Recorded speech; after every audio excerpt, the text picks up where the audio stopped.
Good morning and welcome to the Forex Daily Update brought to you by Pepperstone. It's Friday the 3rd of November 2017 and I'm Darren Sinden. And don't forget you can follow me on Twitter throughout the day by using @ds_Pepperstone. Right, overnight changes and price moves to be aware of. The big mover over the last 24 hours is cable. The British pound sliding as the Bank of England raised rates by 0.25%. 130.7350 cable has been trading recently. I think the market was slightly disappointed not to hear about further rate rises in 2018. The Aussie dollar has weakened again, having looked to have found some feet yesterday. It's down 0.38% overnight. But the big mover is Bitcoin. When I took this snapshot earlier this morning, we were testing to just below $7,000 a coin, up around 70.34% month to date. As we'll see momentarily, things have moved on even since then. Okay, chart of the day.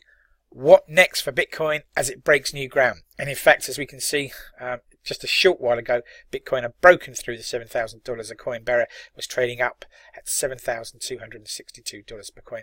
Further 3.3% gain on the day. Another milestone broken. There's some new news as well out. One wonders where this will all end. Okay, what's on the calendar? Events that may move the markets today.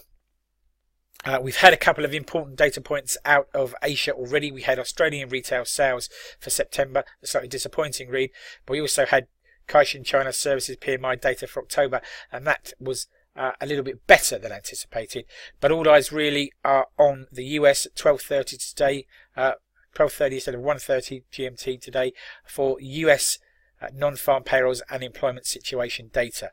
The expectation is for a read in the non-farm payrolls of somewhere between 300 and 312,000 new jobs created. Of course, people will be watching closely at the unemployment rate and the average hourly earnings data too. Later in the day, we'll have market services PMI and composite PMI data for October from the States, as well as the important ISM non-facturing PMI and factory orders data. And if you're still in the market around 5 o'clock tonight, you can catch the Baker Hughes oil recount, which of course feeds directly into views on oil prices. Okay, breaking news and comment that's caught my eye overnight. First of all, Bitcoin related news. Amazon is said to have registered a number of Bitcoin related internet domain names and website addresses, fueling speculation that it may soon accept the coin as a method of payment.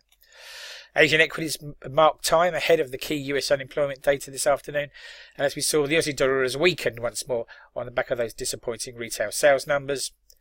President Trump has nominated Jerome Powell for the next Fed chair. And Venezuela is exploring debt restructuring in an effort to try and help its ailing economy.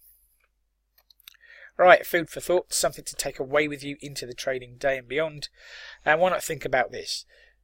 China's leaders talked a good game at their recent party congress, suggesting that 6.8% to 7% growth for the country was likely next year. However, China's PMI data for October was at best mixed. Can we rely on China's economy to drive growth is the question I want to ask. The chart here shows us the varying reads in PMI. Obviously, today's data on services was better, but many of the other numbers were disappointing to say the least. Right, please take a moment to read the risk warning. Trading CFDs and foreign exchange on margin can be a risky business. If you're in any doubt about those risks, please contact your Pepperstone account executive.